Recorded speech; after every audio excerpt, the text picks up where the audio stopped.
നമസ്കാരം കൂട്ടുകാരെ, ഏവർക്കും ഗ്രേറ്റ് ഈഗിൾ ടെക്കിൻ്റെ Mallu market profile pre market റിപ്പോർട്ടിലേക്ക് ഏവർക്കും സ്വാഗതം.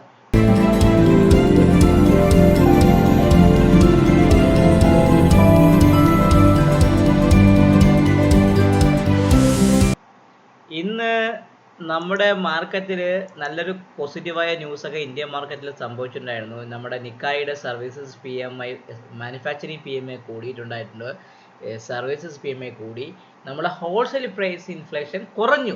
അപ്പം ഇത്രയും കാര്യങ്ങൾ പോസിറ്റീവായി വന്നിട്ട് നമ്മുടെ മാർക്കറ്റ് ഇറങ്ങിയിട്ടുണ്ട്. കഴിഞ്ഞ വെള്ളിയാഴ്ച മാർക്കറ്റ് ഇറങ്ങിയെന്ന പോലെ ഉച്ചയ്ക്ക് ശേഷം ഞാനൊരു കയറ്റമൊക്കെ പ്രതീക്ഷിച്ചു, പക്ഷെ അത് തന്നില്ല. പൊതുവേ അത് ഇറങ്ങിയായിരുന്നു നമ്മുടെ മാർക്കറ്റ് നിന്നത്.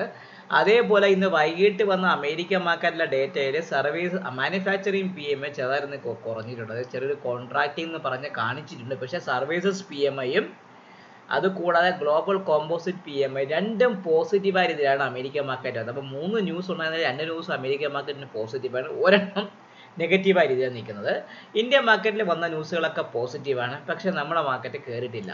ചുരുക്കി പറഞ്ഞാൽ നിങ്ങൾ നോക്കുമ്പോൾ നിങ്ങൾ അറിയാൻ പറ്റും, നമ്മുടെ നിഫ്റ്റി ഇന്ന് ബെയറിഷ് റെഫറൻസിന് താഴെ നിന്ന് അതിന് താഴെ നിന്ന് വന്ന് നമ്മൾ ഓൾമോസ്റ്റ് ഫസ്റ്റ് ടാർഗറ്റ് അച്ചീവ് ചെയ്തു. 655 വരെ 600 എത്രയാണ് 60 ഒരു ലോ വന്നായിരുന്നു നമ്മുടെ മാർക്കറ്റ്. 656 നമ്മുടെ ഫസ്റ്റ് ടാർഗറ്റ്. പക്ഷേ ബാങ്ക് നിഫ്റ്റി നോക്കുകയാണെങ്കിൽ ബാങ്ക് നിഫ്റ്റി ബെയറിഷ് റെഫറൻസിന് താഴെയും പോയില്ല, ബുള്ളിഷ് റെഫറൻസിന് മുകളിലും പോയില്ല. കൃത്യമായിട്ട് പറയുകയാണെങ്കിൽ ഒരു റേഞ്ചിങ് ഇതായിരുന്നു ബാങ്ക് നിഫ്റ്റിക്ക് സംഭവിച്ചത്.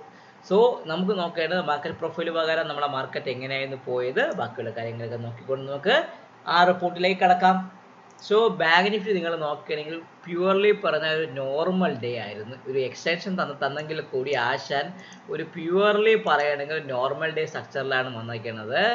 അത് എന്തുവാണ്, POC 53,680 ഭാഗത്ത് തന്നെ നിൽപ്പുണ്ട്. ഇപ്പോഴും 53,800 ഭാഗത്ത് ചെറിയ റെസിസ്റ്റൻസ് ഇപ്പോഴും ഞാൻ ഫീൽ ചെയ്യുന്നുണ്ട്. സോ 53,800 മുകളിൽ മാത്രമേ ഇനി ബാങ്ക് നിഫ്റ്റിക്ക് ഒരു ബൈയെ കുറിച്ച് നിങ്ങൾ ചിന്തിച്ചാൽ മതി. സോ ബാങ്ക് നിഫ്റ്റിയുടെ നമ്മുടെ POC എന്താണ്, ഇന്ന് നമ്മുടെ POC ഞാനൊന്ന് മാറ്റി വയ്ക്കാം. ബാങ്ക് നിഫ്റ്റിയുടെ POC എത്രയാണ്, 53,680 നമ്മുടെ ബാങ്ക് നിഫ്റ്റിയുടെ POC. 53,680 അതൊന്നും നമുക്ക് മാറ്റി വയ്ക്കാം. 53,680 എന്നത് POC. സോ ഈ POC വളരെ ഇമ്പോർട്ടൻ്റ് മാർക്കിംഗ് ഒരു ലെവലായിട്ട് നിൽക്കുന്നുണ്ട്. സോ ഒരു കാര്യം ഓർത്തോളൂ, 53,800 ഇപ്പോഴും ഒരു റെസിസ്റ്റൻസ് ഉണ്ട്. 53,800 മുകളിൽ മാത്രമേ നിങ്ങൾ ബാങ്ക് നിഫ്റ്റിയിൽ ഒരു ബൈയെ കുറിച്ച് ചിന്തിച്ചാൽ മതി. അല്ലാതെ ബൈ ചെയ്ത് കൂടാതില്ല, പക്ഷേ ആ ചെയ്യുമ്പോൾ നിങ്ങൾ അതിൻ്റെതായ രീതിയിലൊരു ട്രേഡ് എടുത്തില്ല എങ്കിൽ നിങ്ങൾക്ക് 8ൻ്റെ പണി കിട്ടും. സോ 53,800 മുകളിൽ മാത്രമേ ബാങ്ക് നിഫ്റ്റിയിൽ നിങ്ങളൊരു ബൈ, 53,800 മുകളിൽ മാത്രമേ ബൈ എടുത്താൽ മതി. ബുള്ളിഷ് റെഫറൻസ് ആണ്.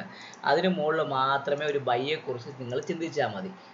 അതിന് മുകളിൽ നിൽക്കുകയാണെങ്കിൽ 54,000 ഇത്ര നിൽക്കുകയാണെങ്കിൽ 53,900 ഈ ഒരു ഭാഗത്താണ് ബാങ്ക് നിഫ്റ്റിയിൽ സെല്ലിങ് വന്നത്. സോ 53,900 എന്ന് പറഞ്ഞ ആ ഒരു ഭാഗത്തേക്ക് വരാനുള്ള ചാൻസ് ബാങ്ക് നിഫ്റ്റിക്ക് കൂടുതലാണ്. സോ ഫസ്റ്റ് വരുന്നുണ്ടെങ്കിൽ 53,951 അതാണ് നമ്മൾ ഫസ്റ്റ് ടാർഗറ്റ്. 53,951 ആണ് R1. 53,951 ആണ് R1. വലിയ മാറ്റമൊന്നുമില്ല, ചെറിയൊരു ഇതേ ഉള്ളൂ. R1 അതാണ്. അതിന് മുകളിൽ നിൽക്കുകയാണെങ്കിൽ R2 എന്ന് പറഞ്ഞ വിധി 54,060 54,060 എന്ന് പറഞ്ഞ ആ ഒരു ഭാഗം R2 വരെ അറ്റിയും. R2 എന്ന് പറയുമ്പം 54,060 ആണ്. അതിന് മുകളിൽ അടുത്ത നിൽക്കുമ്പോൾ വരുന്നത് R3 എന്ന് പറഞ്ഞ ഭാഗം 54,256 എന്ന് പറഞ്ഞാൽ ഈ POC ആണ്. R3 54,256. സോ 54,256 ആണ് നമ്മൾ R3. ഇതാണ് മുകളിലേക്കുള്ള ബാങ്ക് നിഫ്റ്റിയുടെ ഏറ്റവും വലിയ ഇമ്പോർട്ടൻ്റ് ആയിട്ടുള്ള ഏരിയാസ്. ഇനി താഴേക്ക് മാർക്കറ്റ് വരണമെങ്കിൽ ഫസ്റ്റ് ഇനി ഓർത്തോളൂ, 53,400 ഇപ്പോഴും ഒരു ബെയറിഷ് റെഫറൻസ് ആണ്. അതിന് താഴെ മാത്രമേ ഞാൻ സെല്ല് ചെയ്യാറുള്ളൂ. ഒരു കാര്യം ഓർത്തോളൂ, 54,400 53,420. സോ 53,420 എന്നെ സംബന്ധിച്ചുള്ള ബെയറിഷ് റെഫറൻസ്. അതിന് താഴെ മാത്രമേ ഞാൻ ബാങ്ക് നിഫ്റ്റിയിൽ സെല്ല് ചെയ്യാറുള്ളൂ. 53,420 താഴെ മാത്രമേ ഞാൻ ഇന്ന് സെല്ല് ചെയ്യാറുള്ളൂ. അതിന് താഴെ നിൽക്കുകയാണെങ്കിൽ ഫസ്റ്റ് ആകുന്ന നിലയിൽ 53,310, 53,310 53,310 എന്നെ സംബന്ധിച്ചുള്ള S1 ഓർത്തോളുക. S1 അതാണ്. അതിന് താഴെ S2 എന്ന് പറയുമ്പം നേരെ 53,160 53,160 53. S2 എന്ന് പറയുമ്പോൾ 53,160യും അതിന് താഴെ S3 എന്ന് പറഞ്ഞാൽ 53,000 റൗണ്ട് നമ്പർ 53,000 53,000 S3. ഇതാണ് ബാങ്ക് നിഫ്റ്റിയുടെ ഒരു ലെവലായിട്ട് ഞാൻ പ്രതീക്ഷിക്കുന്നത്.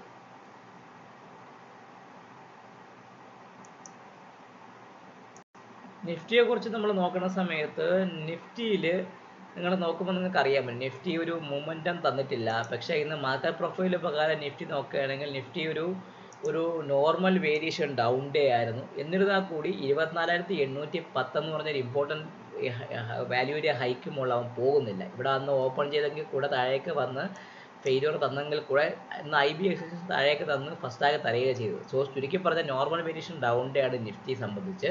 അപ്പോൾ നിഫ്റ്റിയുടെ POC ആയ 24,693 വളരെയധികം ഇമ്പോർട്ടൻ്റ്. അപ്പോൾ നിഫ്റ്റിയെ കുറിച്ച് നമ്മൾ നോക്കുന്ന സമയത്ത് നിഫ്റ്റിയിൽ 24,693 ആണ് ഏറ്റവും വലിയ ഇമ്പോർട്ടൻ്റ് ഏരിയ.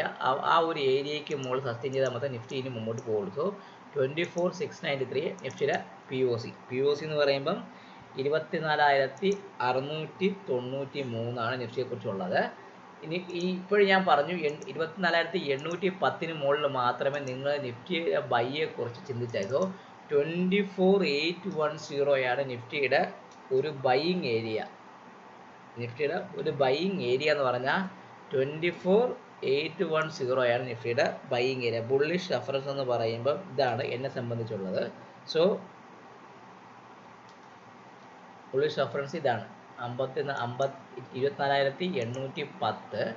ഇനി ഇതിന് മുകളിൽ നിൽക്കുകയാണെങ്കിൽ ഞാൻ നിങ്ങളടുത്ത് പറഞ്ഞ പോലെ എന്താണ് 10 മുകളിൽ നിൽക്കുകയാണെങ്കിൽ 24,890 24,890 24 R1 എന്ന് പറയുമ്പോൾ 24,890.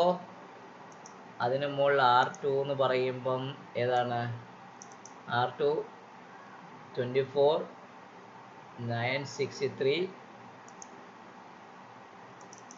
24,963 ആണ് R2. അതിന് മുകളിൽ R3 എന്ന് പറയുമ്പോൾ 25,095. നിങ്ങളൊരു കാര്യം ഓർത്തുകൊള്ളുക, ക്യാഷ് മാർക്കറ്റിലെ വോളിയം വളരെ കുറവാണ്. ഇപ്പോൾ ഇന്ന് നോക്കി 270 കോടിയിലേക്കാണ് FIs വിറ്റേക്കുന്നത്. 24,993 ആണ് നമ്മുടെ R3. സോ ഇത്രയും FIസിൻ്റെ ആക്ടിവിറ്റി വളരെ കുറവാണ്. ക്യാഷ് മാർക്കറ്റ് ഇക്വിറ്റി വോളിയം കുറവാണ്. അതിന് അർത്ഥം എന്ന് പറഞ്ഞാൽ മാർക്കറ്റ് ഡ്രൈ ഔട്ടായി തുടങ്ങിയതാണ്. മാർക്കറ്റിൻ്റെ മൂവ്മെൻറ്റ് വളരെ കുറഞ്ഞു എന്നർത്ഥം.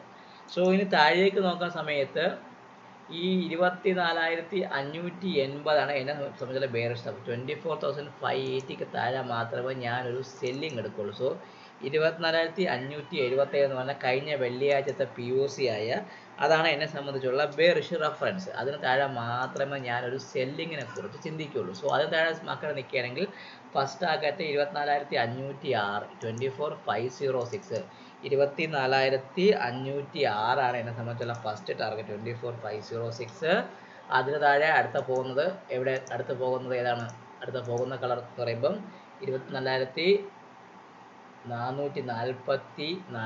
24,442 24,442 ആണ് സെക്കൻഡ് ടാർഗറ്റ് എന്ന് പറയുമ്പം.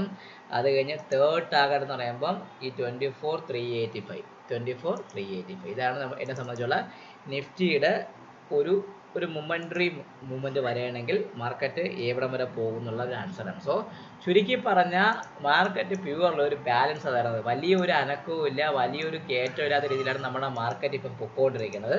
അപ്പോൾ അത് നിങ്ങൾ വ്യക്തമായിട്ട് ഒന്ന് മാർക്ക് ചെയ്ത് വെക്കേണ്ടി വരും. ട്രേഡിങ് ചെയ്യുന്ന സമയത്ത് ഈ ലെവൽ നോക്കിയിട്ട് ഓർഡർ ഫ്ലോയുടെ സഹായത്തോട് ട്രേഡ് ചെയ്യുമ്പോൾ കുറച്ചും കൂടെ ഈസി ആയി. കാരണം ഓർഡർ ഫ്ലോ നിങ്ങൾക്ക് ഒരു കൺഫർമേഷൻ തരും. നിങ്ങൾ നോക്കുമ്പോൾ അറിയാൻ പറ്റും, നമ്മളെ മാർക്കറ്റ് നോക്കുമ്പോൾ നിങ്ങൾക്ക് അറിയാൻ പറ്റും ഒട്ടും വോളിയില്ല. നോക്കിപ്പാ ഒരു വോളിയം പോലും ഇല്ല ക്യാൻഡിലിൽ. ഇപ്പം ഇത് കണ്ട ഈ 7,900 1,300 സെല്ലാണ് 1,300 സെല്ലാണ്. ഇവിടെ നോക്ക് ബാങ്ക് നിഫ്റ്റി നെറ്റ് ഡെൽറ്റ പ്ലസും നിഫ്റ്റിയുടെ ഡെൽറ്റ മൈനസും ആണ്. ചുരുക്കി പറഞ്ഞാൽ ഒട്ടും വോളിയം കുറവായ രീതിയിലാണ് മാർക്കറ്റ് ഇപ്പം പൊക്കോണ്ടിരിക്കുന്നത്. സോ നമ്മുടെ മാർക്കറ്റിന് ആ ഒരു രീതിക്ക് പൊക്കോണ്ടിരിക്കുന്ന സമയത്ത് ഈ ട്രേഡിങ് ചെയ്യുന്ന സമയത്ത് വോളിയം കുറവാകുമ്പോൾ നമുക്ക് ഓർഡറിൻ്റെ ആ ഒരു ആക്യുറസി കിട്ടില്ല. അപ്പോൾ നമ്മുടെ ട്രേഡ് ഫെയിലിയർ ആവാനുള്ള ചാൻസ് വളരെയധികം കൂടുതൽ. അപ്പോൾ ചുരുക്കി പറഞ്ഞാൽ നോക്കി ട്രേഡ് ചെയ്താൽ നിങ്ങൾക്ക് പ്രോഫിറ്റബിലിറ്റി കിട്ടാനുള്ള ചാൻസ് വളരെയധികം കൂടുതലാണ്.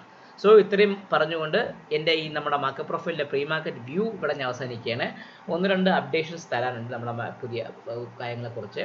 സോ നമ്മൾ മാർക്കറ്റ് പ്രൊഫൈലും ഓർഡർ ഫ്ലോയും വെച്ച് ട്രേഡ് ചെയ്യുന്നൊരു സെറ്റപ്പിൽ വഴിയാണ് ട്രേഡ് നമ്മളെ റൂമിലൊക്കെ ഞാനൊക്കെ ചെയ്തുകൊണ്ടിരിക്കുന്നത് വർഷങ്ങളായി. സോ അപ്പോൾ അതിലൊരു ബാച്ച് ഏകദേശം പറഞ്ഞാൽ 1 വർഷം ആവാറായിട്ടുണ്ട്. അപ്പം സെക്കൻഡറി ബാച്ച് തുടങ്ങിയിട്ടുണ്ട്. അപ്പോൾ അടുത്തൊരു ബാച്ചിൻ്റെ കൂടെ ഒരു ഇൻട്രൊഡക്ഷൻ തുടങ്ങാൻ പോവാണ്. അതിൽ ഈ നമ്മൾ മാർക്കറ്റ് പ്രൊഫൈൽ ഓർഡർ ഫ്ലോ ഉപയോഗിച്ച് എങ്ങനെ നിങ്ങൾക്ക് ട്രേഡ് ചെയ്യാൻ, എന്തൊക്കെ കാര്യങ്ങൾ നോക്കണം, ലൈവായിട്ടുള്ള നിങ്ങൾക്ക് ട്രേഡ് സപ്പോർട്ട് കൂടെ പ്രൊവൈഡ് ചെയ്യുന്നുണ്ട്. അതുകൂടാതെ ട്രേഡിംഗ് സെഷൻസ് ഉണ്ട്, ട്രെയിനിങ് സെഷൻസ് ഉണ്ട്, ലൈബ്രറിയിൽ ആക്സസ് ഇങ്ങനെ കാര്യങ്ങളൊക്കെ ഉണ്ട്. അതുകൂടാതെ നിങ്ങൾക്ക് 3 months 6 months 12 months എന്ന് പറഞ്ഞാൽ നിങ്ങളെ ഇഷ്ടപ്പെട്ട രീതിയിലുള്ള ഒരു ട്രേഡ് സപ്പോർട്ട് എടുത്ത് ഒരു കമ്മ്യൂണിറ്റിയുടെ കൂടെ ട്രേഡ് ചെയ്യാൻ ഞാൻ നിങ്ങളെ പഠിപ്പിച്ചു തരും. സോ അതിനെക്കുറിച്ച് കൂടുതൽ അറിയണമെങ്കിൽ എൻ്റെ നമ്പറിൽ DM ചെയ്യുക. സോ എല്ലാവർക്കും ഒരിക്കൽ കൂടി നന്ദി പറഞ്ഞു ഈ വീഡിയോ സൈൻ ഓഫ് ചെയ്ത് നിങ്ങളുടെ സ്വന്തം Vishnuguptan. Take care, good night and bye bye.